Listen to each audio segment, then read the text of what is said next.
Hi everyone. Welcome to Holistic's Email and More, a Q&A with. This is our final episode for this year. So we're concluding season 1 with a bang. Not only are we concluding it with a bang, but we have to go out in style with tech issues.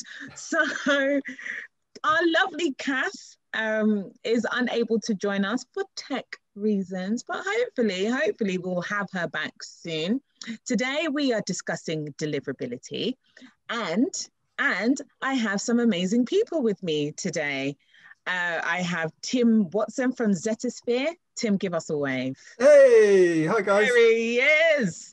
And I have Alice Cornwell of change.org. See, you got a little jingle there because it's Christmas. I love the jingle. I'll take that. Amazing. So, as you all know, this is not rehearsed. It's never rehearsed. I do not do rehearsals. I like to slip up every now and then. It makes it exciting.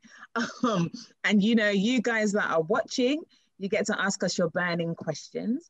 So, as you know, like I said, we're talking about deliverability. So while you're typing in your questions, I'm going to ask our wonderful panelists to just quickly introduce themselves. So I'm going to pick Tim.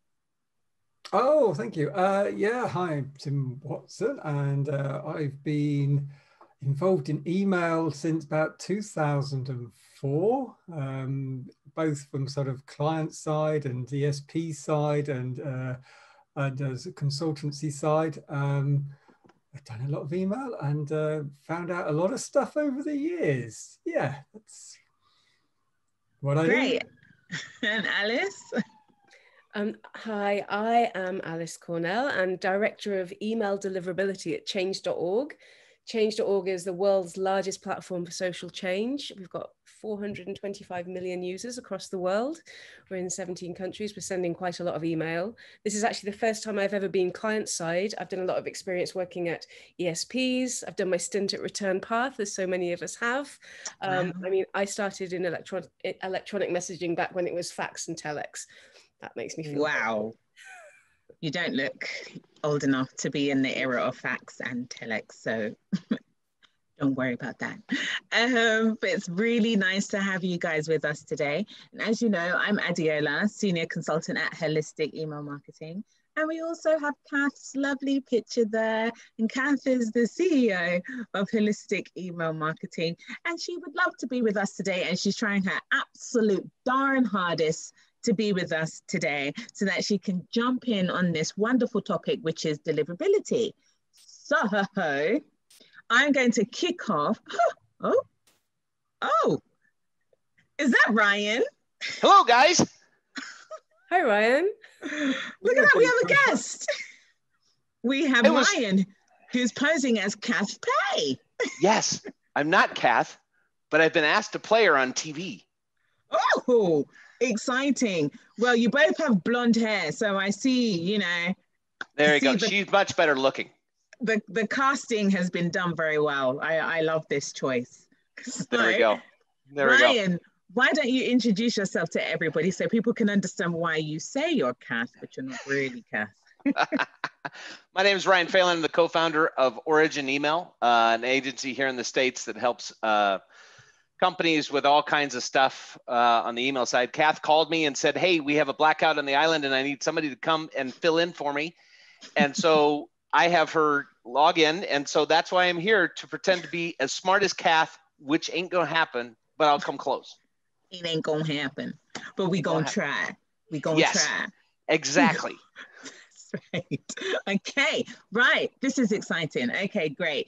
And so we're going to kick this off with our first question. My ESP shows 99% deliverability. Am I okay? Essentially, this is a question for as in deliverability versus delivery or delivered. There is a clear distinction between the two, but I don't know if people actually understand. Oh no, that's a bit patronizing. Not that they understand, but they don't realize that essentially delivered and deliverability are two different things.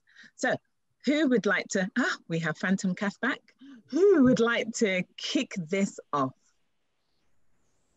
I just did a really great session with Tam from Digital on this very distinction. And so we had quite a quick way of describing this. There's a lot of challenge between sending your email and getting it to reach the user's inbox. And part of that is delivery and part of it is deliverability. So delivery is reaching the receiving server, but past that is deliverability, which is actually reaching the inbox afterwards. Tim, what do you think to that very brief description? I like that. I like that. Yeah, absolutely. It's 100% correct. And I mean, you know, I've worked with so many people, you know, have people come to me. I've been into companies and, you know, sessions and conferences. And, you know, I do hear it time and time again that people go, yeah, no, I don't have any problems. You know, I've got, you know, the ESP saying it's a 99% delivery. You know, we're really good for, you know, we don't get counted as spam and we don't get any problems. We're getting to the inbox because the ESP is saying 99% deliverability, or delivery rather. And so that definition of saying, look, it's delivery is to the server, to the destination server, and deliverability is then inbox placement. So I always talk about inbox placement overall because I just try to avoid that term deliverability, because it's so confusing. If we had our time again as an industry, we would never have used that term in that way. It's just plain confusing. Apologize to the world for that confusion. I always say inbox placement. We're talking about inbox placement. Are you getting to the inbox? And delivery is usually not a big challenge. Most of the time delivery is okay, in my experience. It's getting to the inbox that's the issue there. So I like that. Go ahead, Alice. Sorry, I like that distinction, Tim, mainly because deliverability is so hard to say, and it's actually in my job title and I still can't say it. So I'm going to go with inbox placement. I like it. Especially when your mouth is dry and you're trying to get out all of the abilities. So I give you one other tip then, Alice, which is consider delivery to be the not bounced percentage. What it actually is delivery is not bounced. You know, it didn't get a hard bounce, it didn't get a soft bounce. That's it. That's all it is. It didn't bounce. And the shocker, I think, for many people is when you tell them and you see the fear in their eyes is you say, just because you didn't get a bounce, it doesn't mean it got to the inbox. Yes. And in fact, the ISPs, if they really don't like you a lot, they will just delete your email. They won't even send you a bounce. They will just delete it. They won't put it to the inbox. It's just like gone. So you see this phase like with, you know, Outlook.com, Microsoft, where to start with, if they dislike you a little bit, they might soft bounce it back. And when they dislike you a lot, they just delete it and don't even tell you. That's so rude. So rude. That's very rude. Yeah. It's hardly cricket, as we would say in England. So we have, go on, female Kath. Welcome. The only time you can really use deliverability delivery to identify whether you've got a deliverability challenge or not is one, yes, you know, your bounces, right? So you can be using it and you must be monitoring your bounces. But if you start to find out that you're getting a whole heap of those soft bounces, right? So Yahoo tend to do those soft bounces and they just go, and what they're saying is that we're really beginning to not like you and we're just letting you know, right? Because they're queuing it up, they're delaying the delivery and all that sort of stuff. And then after a while, they'll start doing these soft bounces. But then there are some ISPs who will actually very cheekily, very naughtily, well, I consider it naughty, they don't, they will wrongly identify and hard bounce it. Oh, yeah. There's a particular code that they use that you can identify. It's not a valid hard bounce. So if you see suddenly, you know, that you're getting a spike in hard bounces, it isn't because everyone's addresses, you know, they've abandoned their addresses. It's because you have got a deliverability problem. And you can tell in your delivery from that, you know, perspective. But that's a rarity, you know, but I do come across it. I think we've all of us here have probably seen, you know, it's like, oh, look, this email address bounced. And then the next day I opened and clicked the email. Oh, it hard bounced and opened and clicked the email. So there are filters set up, and IT admins that will set up their filters. If they think something is undesirable, they send back a hard bounce, because they have this sort of idea of, oh, if it's undesirable, we'll just send back a hard bounce and hope that sender goes away. So they wrongly send a hard bounce on purpose. They may still send it to the inbox, and then you see an open and click. So it can be very confusing if you're not aware of all these little horrible things that are going on. And if you just take it on face value, you can make some wrong decisions if you're not careful, can't you? I also find marketers assume that they have good deliverability and don't check the statistics. They think, oh, I've got a list that's all natural acquisition. I don't have I just don't look at that. I'm focused on opens and clicks and revenue, right? And for some marketers, that's not a stat that's at the top of the list. And so they get into problems, because what they don't realize is you can have a very organic, natural list, but you can have somebody on that list that's had an abandoned account for 2 years, and the service turns it into a spam trap, and then you're in trouble, right? So it is one of those KPIs that I think not only do you have to understand, but you have to have it on your daily report sheet. You have to have it on your monthly reports and all that kind of stuff, because you do need to track it over time. It can't just be an aside metric that I look at every once in a while.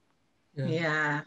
Yeah, but you're for right. As Kath said, if it's starting to spike up, there's this sort of area between you're okay, you're a bit, you're being into the danger zone, then you may see the bounces spike up, and that's kind of, you need to pick that up before you go even worse. But I think it's kind of really the case, I feel, with all deliverability, inbox placement, delivery stuff, which is, I always think you've got to kind of take three metrics, in terms of, or triage metrics. You've got to find, this is what this is saying.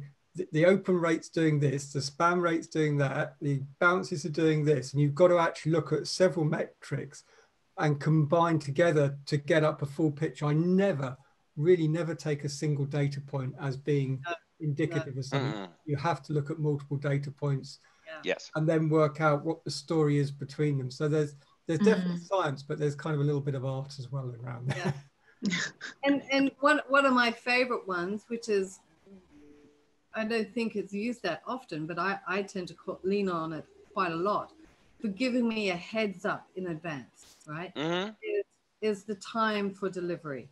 So if you can see that suddenly, right, it's taking 2 hours, and you can see though that you've got good deliverability, well then, kudos to you, or lucky you. But in a week or so, you're probably going to see a change. Take that as a warning sign. If they're taking, if the ISPs are throttling you, that means they're not happy, and that means that you will be paying the price in a given time. So that's also another one good, good measurement. Yeah, that's excellent. Just so everyone kind of, I know we all here know, but for everyone else, what's going on in the background then, it's a great tip, is that the ISPs, if they think you may not be desired email, then what they do is they delay the delivery to the inbox, because they're just measuring what the response is like on the stuff they do let through. So they let through a little bit, delay the rest. And then if they say that, the stuff that they let through is getting low engagement, it's being deleted without being opened, it's getting complaints and so on, then because they delayed the rest, they're just going to throw it away or bounce it back or something like that. So the reason for that delay, and the actual fact is, they're just taking their time to sort of say, oh, this doesn't feel good, let's delay it a little bit and wait to see which way it goes before we decide to put it there. So it's absolutely, Kath, that's great, isn't it? Because it really does say, they're starting to wonder about it. It's that very early warning signal. Yeah. And I think it's actually a metric that people don't necessarily take into account. I think the only time I've noticed when brands look at time for delivery is when it's sale, because there's somebody that's like, has it gone out? Has it gone out? And they're like, yes, it got delivered in 10 minutes. It's gone. It's all gone. Like proof. I think that's the only time that metric is really, it has a microscopic lens on it, is when there needs to be culpable proof that What's it's your gone favourite out. way to measure that though, Kath? I mean, what tools do you like for measuring that? Because it's not something that's available with a lot of solutions. No. So most ESPs don't show that. So I use eData Source. I know Alice uses eData Source as well. And so it actually has a breakdown, and it will give you that, okay, 2 hours for Yahoo, 20 minutes for Outlook, that kind of stuff. And so, and then, 1 second for Gmail, right? So it will give you all of the ISPs that you're actually mailing to, and it'll give you the delivery time for them. And so, but that's something that I always just tell my clients, listen, this is just a good signal to be watching, as you were saying. So, yeah. Yeah, Germany, you need to have a more advanced tool, though. Yeah, I find eData Source useful for that, because you're seeing a long time to deliver, then you're seeing deferrals, then you're starting to see mail not reaching where you want it to go. So it's definitely, it's a shot across the bow to warn you that all is not well. Yeah. And I think this leads us on. Oh. No, I was just going to say, just to Tim's point about, looking at everything else. I think that's one of the reasons why I've been doing deliverability for so many years, and it still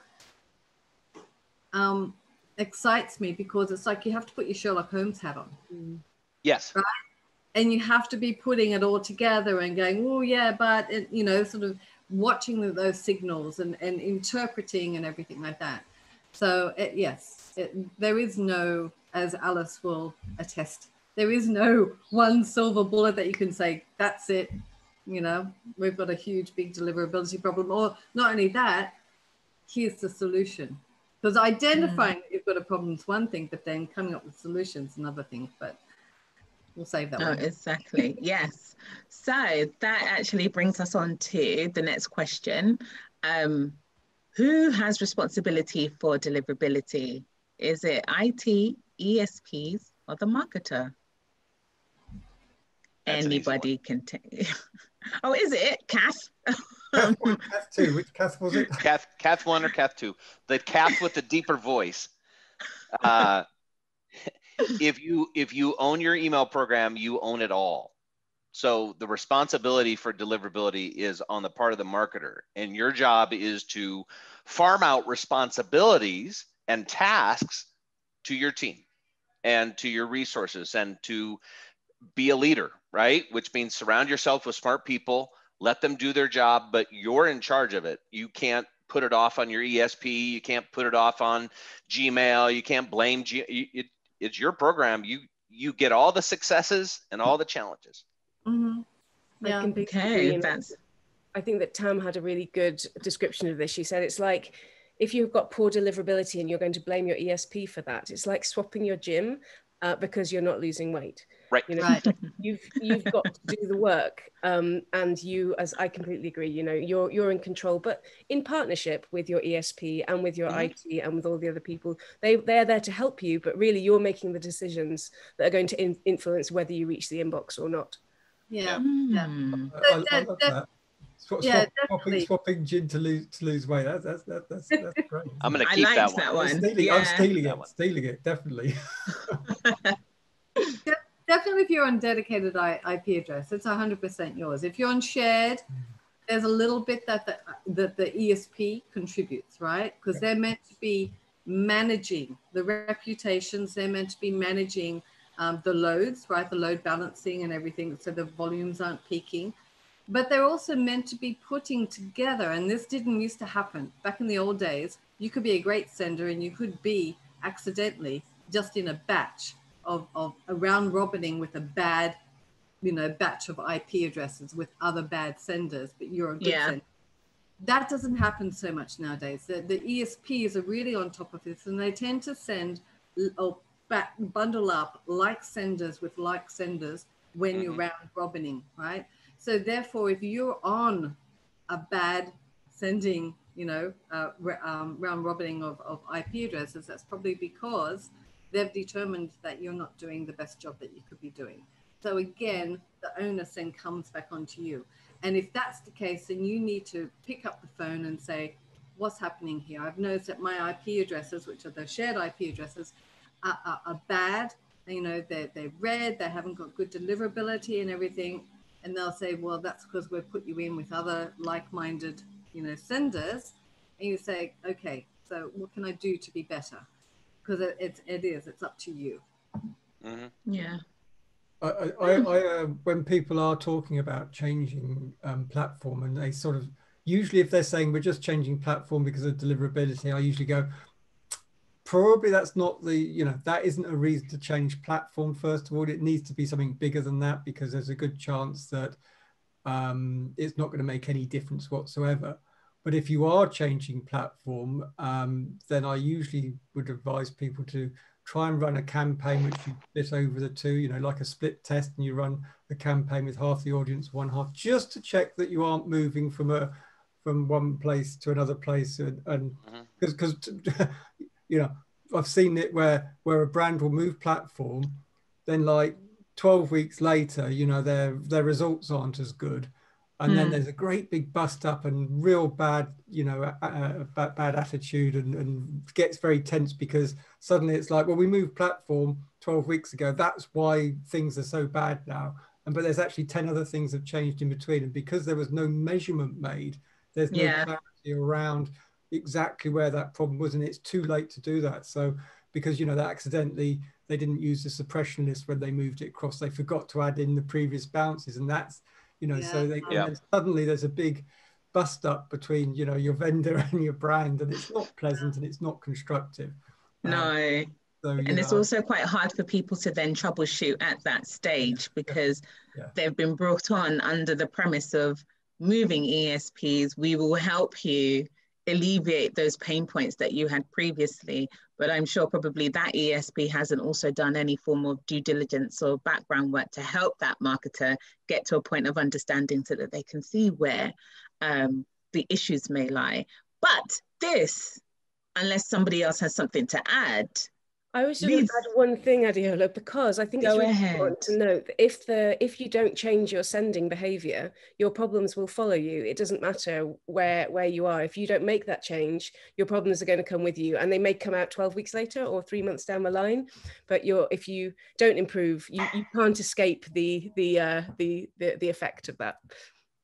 I like that. So that's the gym issue following you. So if you're still eating burgers and pies.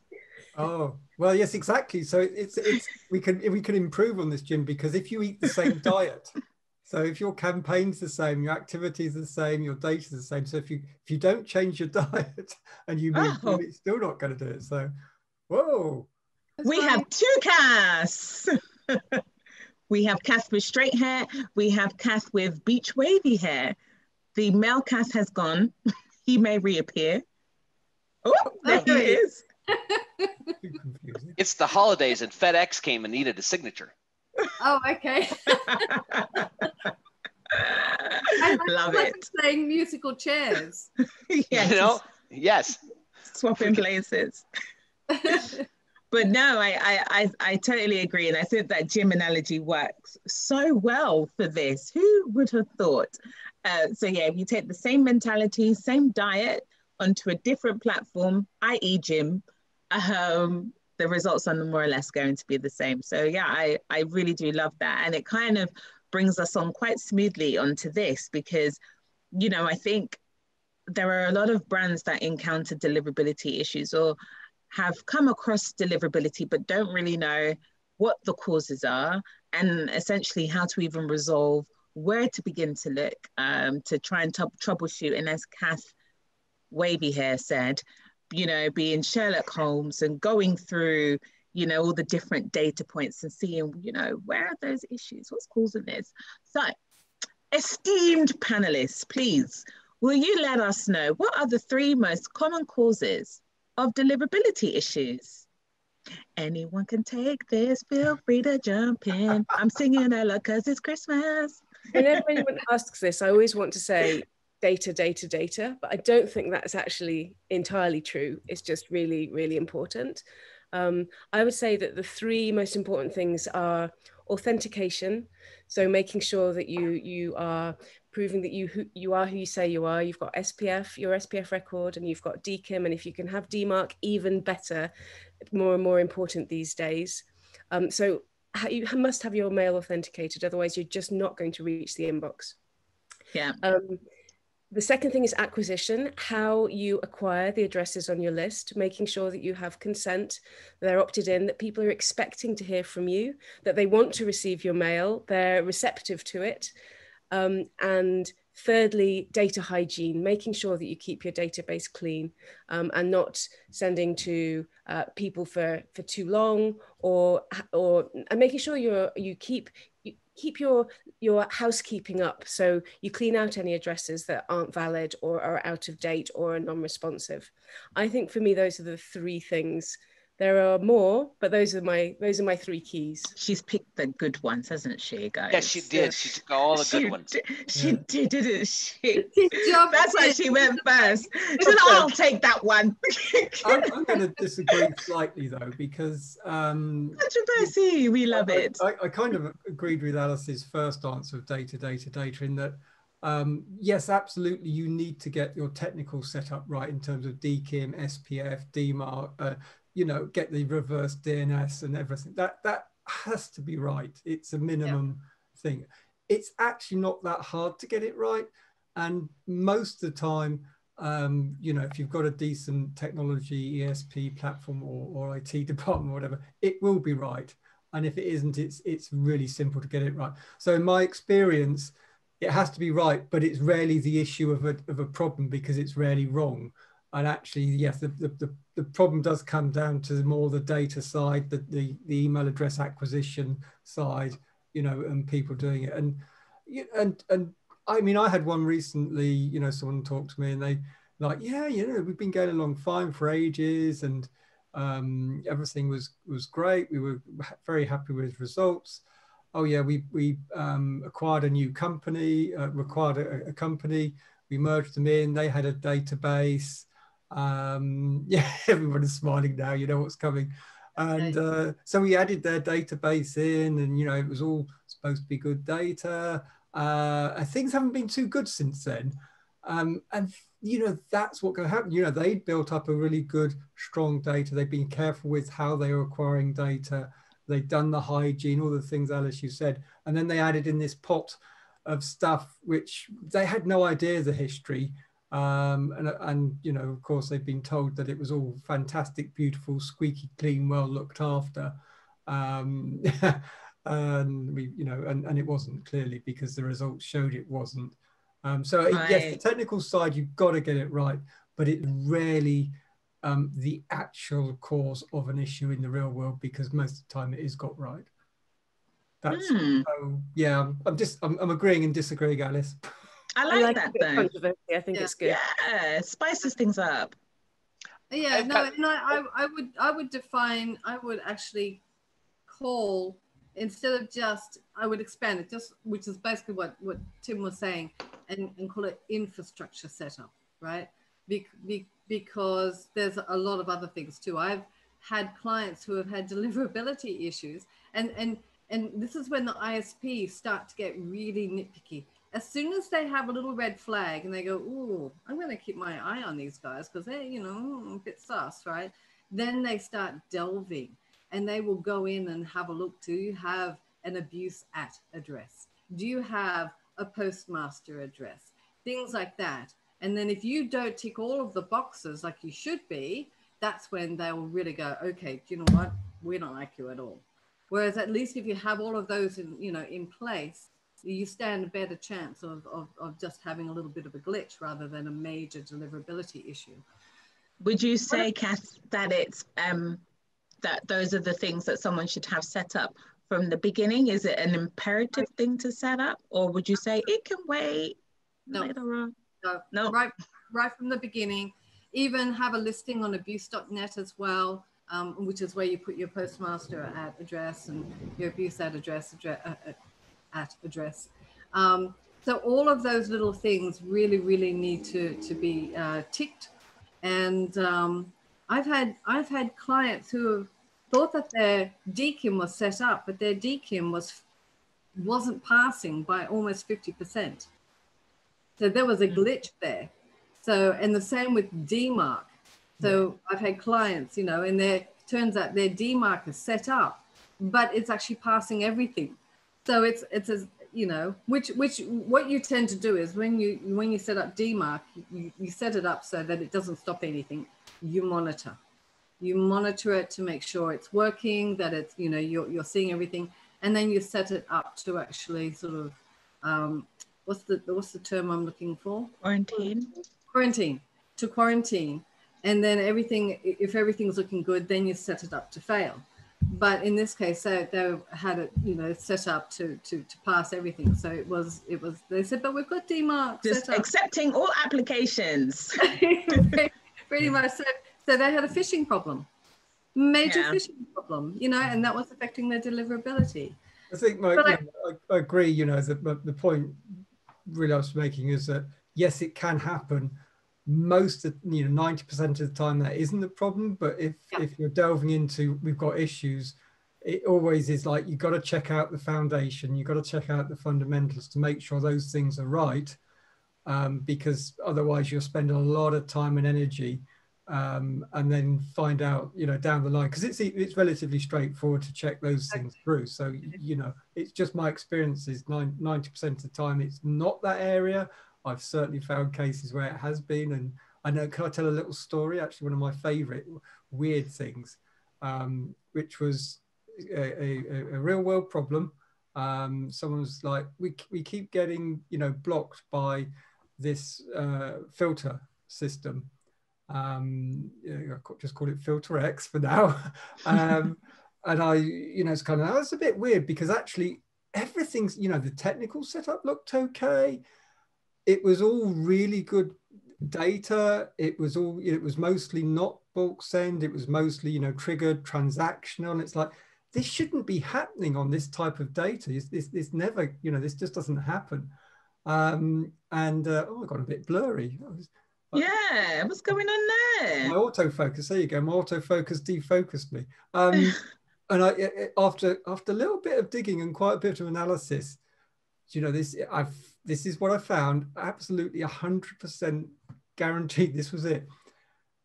The tech department who'd been building some systems and some API, whenever they were testing their systems, they were sending to a random email address that happened to be a spam trap of the filter network. And it was like, it was, you know, fred@test.com type of thing. It looked like a generic email address. They just made it up and they always used the same one.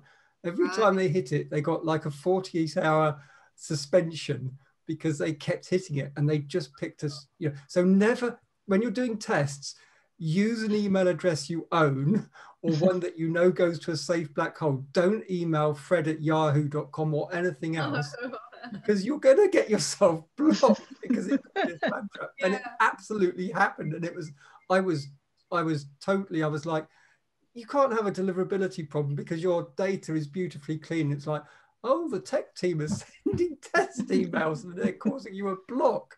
It's like, wow.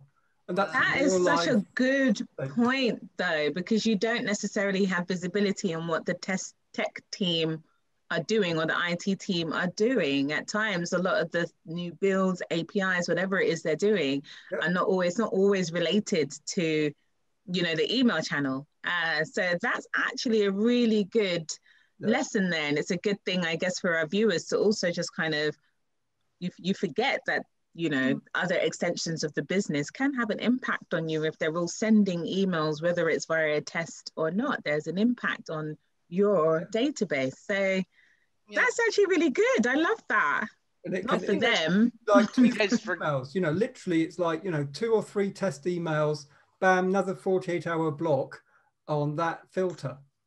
Wow. That's so unlucky. It's unlucky. I mean, it's really unlucky. Really unlucky. I wanted to add that one of the things about...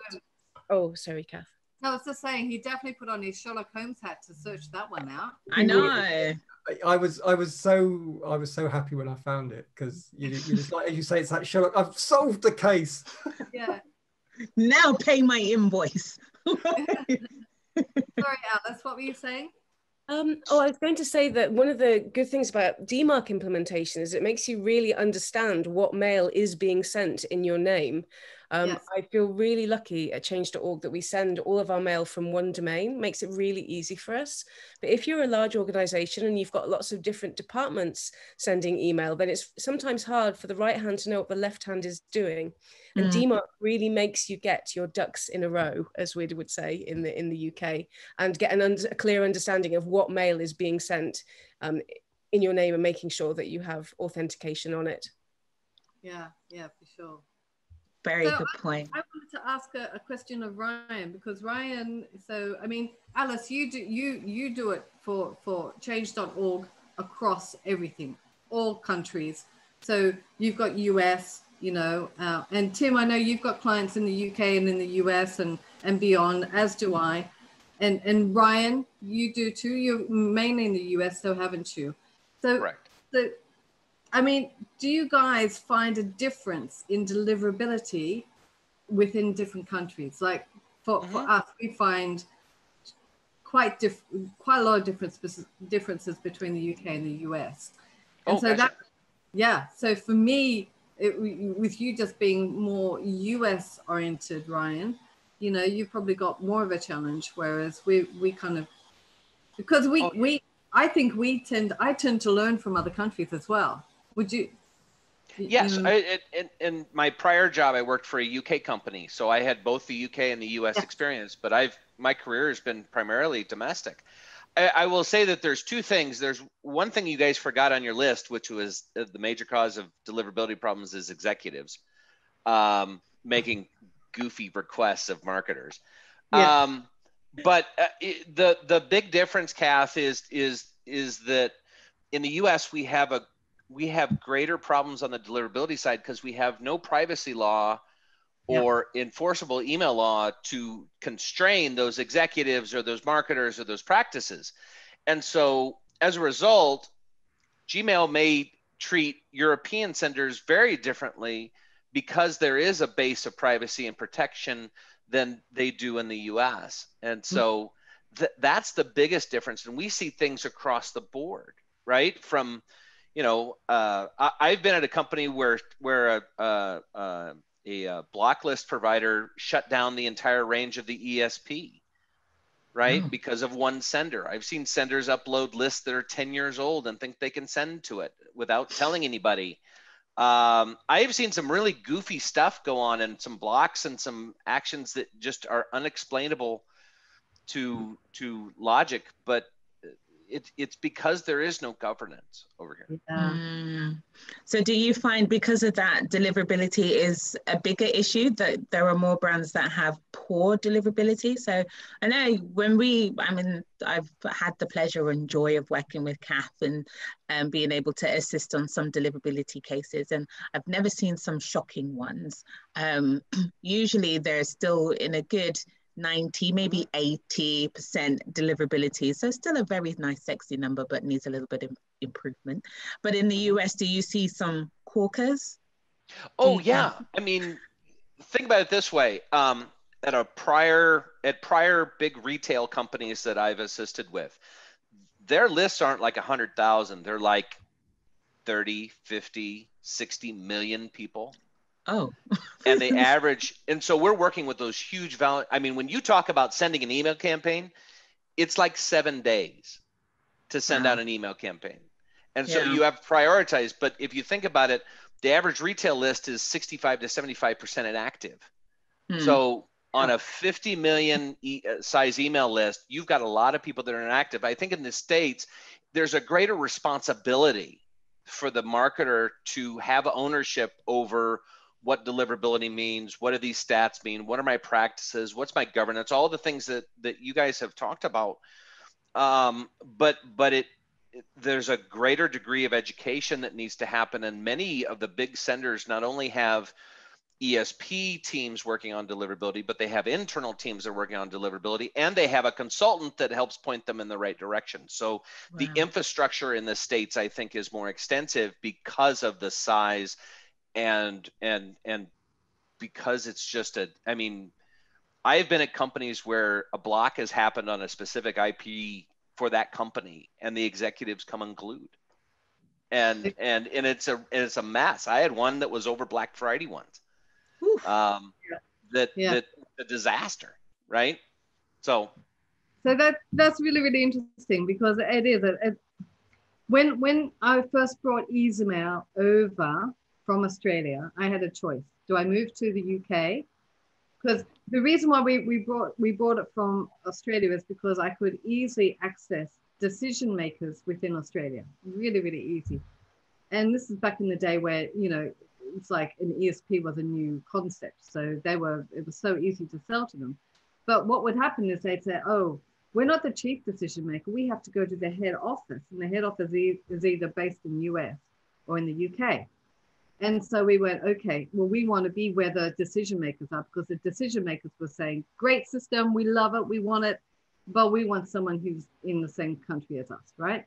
Mm-hmm. So we went, this long story short, we decided to go with the UK because the PECA legislation had just been brought in, and CAN spam had just been brought in, and we looked at them and went, okay, because I'm in charge of deliverability. Right. So I'm taking care of all the IPs. I'm taking care of absolutely everything, making sure that everything's all happening. And I went, I know which country I want to be going because of the permission basis.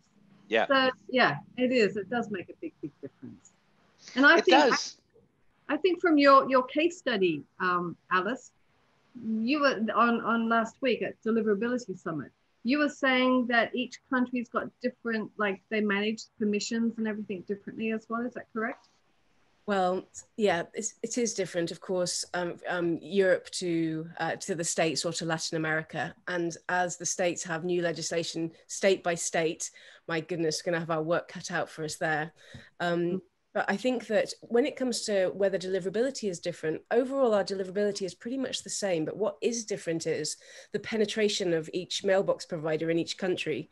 So for example, in Latin America, there's quite a heavy Microsoft penetration. The same in Europe, Spain and the UK, we find about 30% of our data is Microsoft.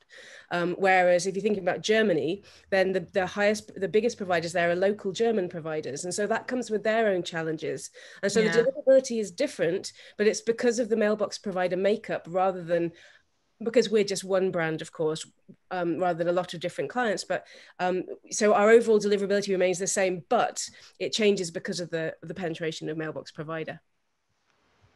I agree. Yeah, I've definitely seen that with a few clients that mail to different countries, is that overall the deliverability is really good. But when you drill down, you can see that there are a few countries, there are a few different ISPs that are kind of bringing it down just ever so slightly, like you said, because of those different anomalies that one will benchmark over another, which is quite interesting. And I think it's also something that sometimes brands overlook as well. It's looking at those different markets. If you're sending to different territories, making sure you understand the makeup as well so that you can protect yourself.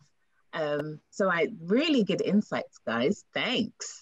I think a tip on that while we're talking about it, because there may be some people watching that will find it useful, is to really think, especially if you're delivering into Europe, to think about your connection and throughput speeds, because a lot of the mailbox providers can't receive a lot of mail all at once. So you need to slow down the amount of messages you send. And if you're having deliverability issues, that's something definitely to look at. Tim, I know that you know all about that. Yes, so the old throttling trick. Yeah, so we talked beforehand about the ISPs throttling, but the same thing can happen from your end so that you're actually throttling and setting it at a more reasonable pace. Because each of the ISPs have strict rules and they're all different. Yahoo likes to have it at a different frequency or, throttling speed than Microsoft and so on. So, but again, your ESP should either be able to manage that for you and should have it set up to standard.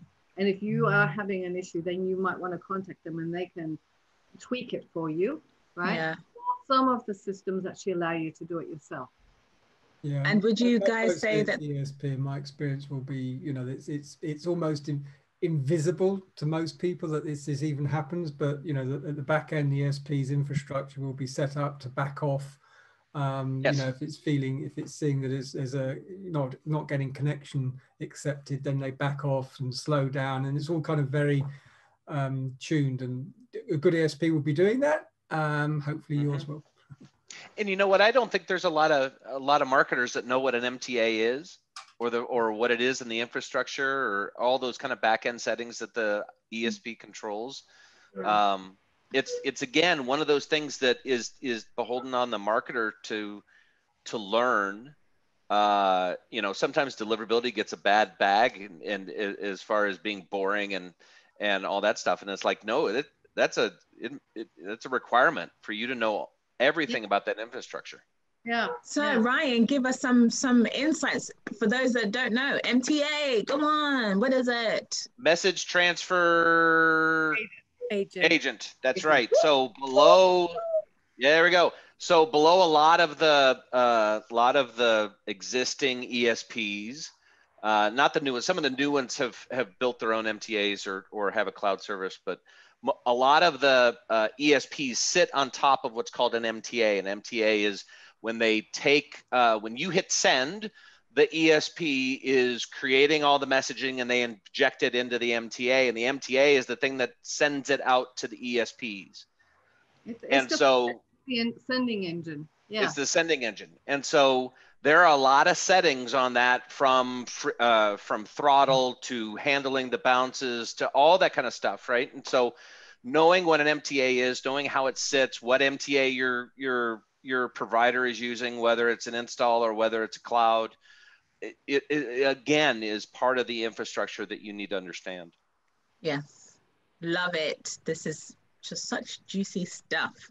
Okay, right. So for those that are watching, if you do have any questions, please feel free to type them in and let us know, because we are here to answer them on hand. But right, next question that we have is, I use a spam checker tool, i.e. Spam Assassin.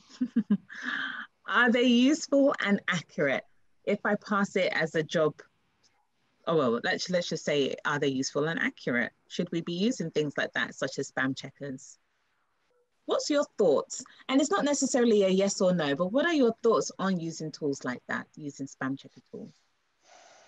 I think the, you know, the thing, some of these tools date back a long time. Yeah, you know, Spam Assassin is dating back like 15 years, probably actually a bit more. I need to check on the date, but it's kind of 15, 18 years.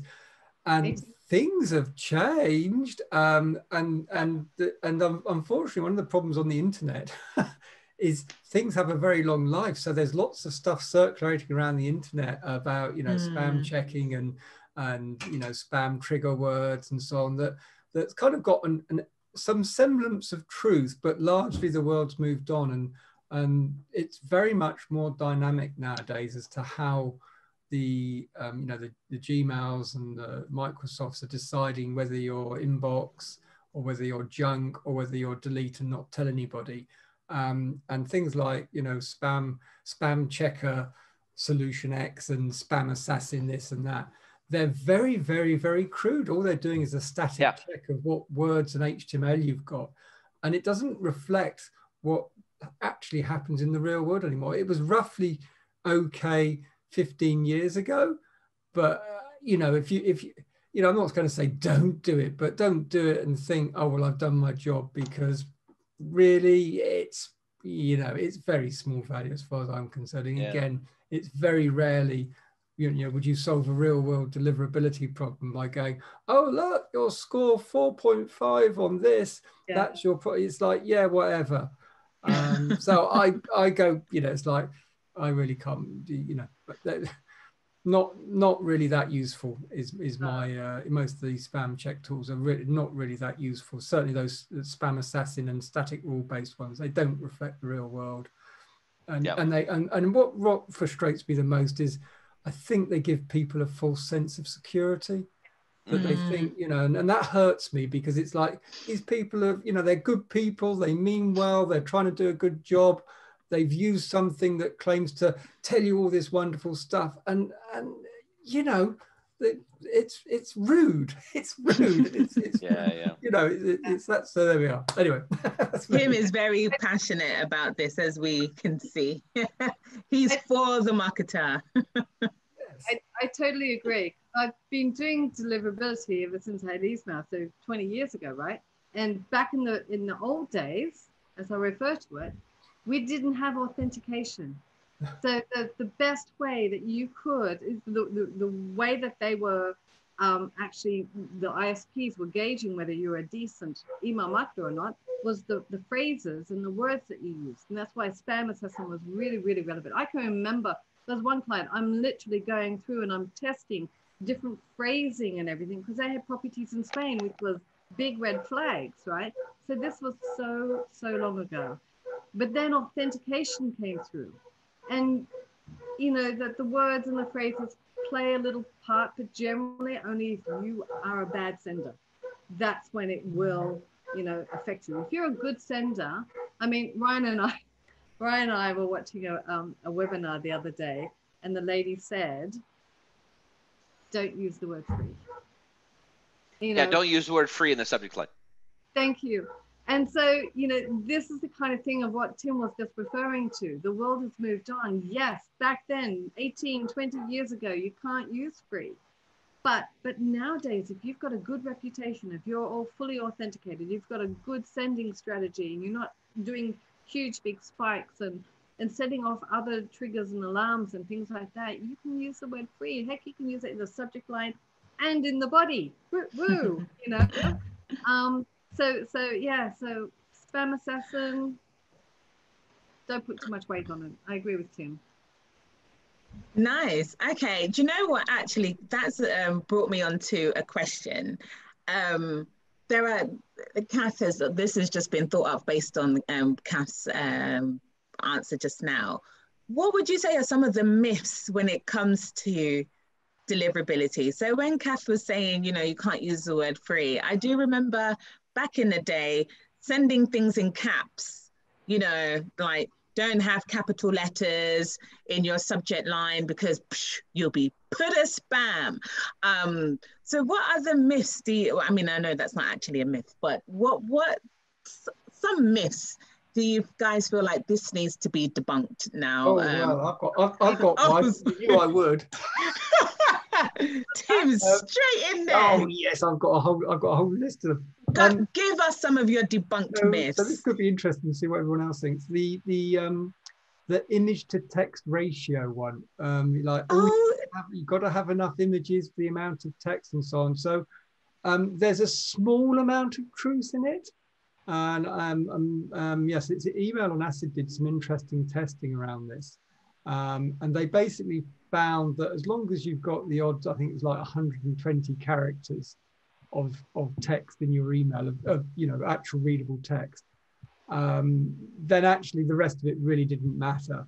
And I worked with, in the past, worked with brands who basically sent really heavily image-only emails from fashion brands, and a lot of them do. They have to because they need that kind of really nice visual content.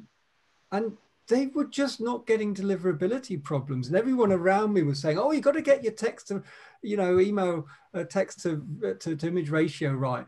And I'm working with these brands going, what do I tell them? Because they haven't got any problems and they're doing mostly images. So there's something going on here that isn't true. And so really kind of, you know, don't get hung up on image to text ratio. Have a little bit of text and after that, whatever. I find it's a contributing clause, so that if you have got a lot of other things that are going wrong, so you're not doing things right, okay, then yes, that will actually impact. Same as what I was saying to you about the spam assessment and the words and the phrasing and everything like that. It will have a negative impact.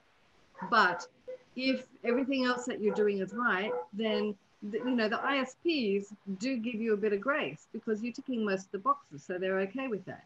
But if you're crossing most of the boxes, then they're going to go, okay, that's really broken the straw on the camel's back thing, you know? So yeah. I think it's that. So that in itself is not going to make a huge difference. But if you have a deliverability problem, as we did with one of our clients, we changed a whole heap of things. And they all together came together to give them the good deliverability. And that was one of the things that we did change. And interestingly, right, this is interesting. after, because they changed, we got them up to good deliverability. They did the Black Friday, then they did the December Christmas sales and everything like that. Then in January, they went, great, we can go back to what we used to do. And so they then started doing their emails in full images, just slicing and dicing. And their deliverability plummeted just for like the month. And then they're going, Kath, what's wrong? And I said, well, what have you changed? And they said, well, we did this. I went, okay, so let's go and change it back to the HTML-based template instead. Deliverability went up again. So again, you know, it depends on each one. That's what I found. So as a standard rule, yeah, I wouldn't say that that's the end all. What about you, Alistair? You would have. So the biggest myths, I think, well, I was thinking, you know, the sending on a particular time or a day of the week is one of the longest standing. Dang, you took mine. Oh, sorry, Ryan, She's been doing that a lot, right? Well, I think one of the biggest myths is that you can ever have cracked it, that you ever know exactly how to do your email perfectly, because it constantly is changing. And so if you think that you've got it, you've got the perfect HTML, you know the cadence and the style and your brand voice, but actually you can never rest on your laurels. And you always have to be testing, moving forward, experimenting, emails changing all the time, people's appetites are changing all the time, the world around us is changing. And as a marketer, you've really got to be aware of that. So you can't just set it and forget it. You've never achieved the ultimate email program, because it's next week, it'll be old hat and you need to move on to something else. And nothing has proven that more than this year. Yeah. You know, yeah. I'm sure you know one, Ryan, which comes up continually. It's almost as much as I'm asked it almost as often as, should my subject line be short or long, right? It's emojis. Oh yeah, I was gonna say exclamation points. Right. But or emojis, all that stuff. If I put emojis in there, I'll get blocked. Geez. No, you'll just be annoying. That's what you'll be. That's it. You know, so they're good, but yeah. I've definitely seen emojis. They're not generally a deliverability issue. Absolutely. No. Don't sweat it on that. Again, as Kath says, if you're on the edge of the deliverability envelope, then a few things might push you over. But the thing that frustrates me about emojis actually most is the belief that they're always a good thing. And I've actually definitely seen split tests where emojis made it worse. So don't automatically think that they're a good thing. For some people they can be, so for some campaigns they can be. It's not a surefire good thing, the emoji. Yeah, I feel like we need to get go on, Ryan. No, I just you guys have said this over and over, and I hope the listeners are getting this. Your deliverability is, you have to get an A, right? If you're grading on a traditional scale, A through F, right? An A on a numbers is 90 to 100, right? So as long as you have an A, you have no problems. But if you get a B, you could have a problem. And so you can do emojis, you can do free in the subject line, you can do all that kind of stuff. When you have problems, that means you got into the B category. And what a lot of us will say is, okay, let's take all the extras and all the stuff out. Let's go traditional, and then let's get you back to where you need to go. So it's not just one thing. It's a combination of things that get you into trouble. But if you're doing all the goofy things, then you'll get there quick. And I think that is a wonderful place to end on such a wonderful note, like a lesson. Like Teacher Ryan has concluded the class. You need to get an A. And if you come to my class and I mark your work and you get a B, you're going to have some problems. So thank you.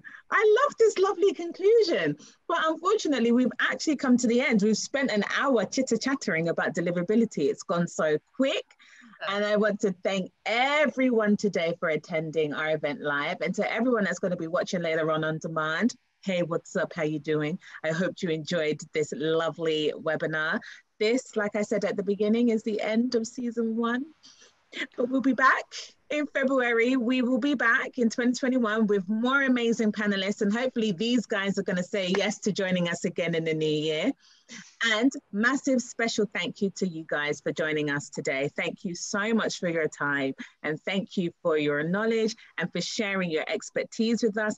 Really, really, really appreciate it. I all hope you enjoy the festive season.